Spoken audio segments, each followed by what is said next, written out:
Pumalag ang kampo ng former 3 Division champion John Riel Casimero sa hindi makatarungang demand na inilatag ng kampo nitong si Akhmadalib sa paparating na laban nito kontra Casimero ngayong Marso. Ang nasabing demand ay tungkol sa fight venue na kung saan ay kailangan pang dumayo nitong si Casimero sa bansang Uzbekistan upang doon labanan ang former unified champion na si Akhmadalib. Sa madaling salita, sa nasabing upcoming fight ng dalawa ay imposibleng manalo itong si Casimero via decision dahil sa nasabing hometown advantage nitong si Akhmadalib.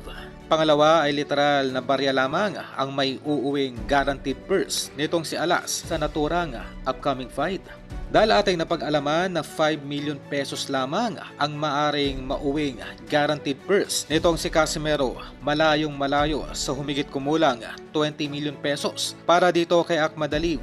Matalo man ito o manalo kontra Casimero. At sa kabilang balita ay dismayado ang American promoter Bob Arum dito sa Hapon na si Naoya Inoue na kung saan ay hindi raw maintindihan nitong si Arum ang nasabing Hapon sa hayagang pagtanggi raw nito na i-promote ang paparating nitong laban kontra Goodman.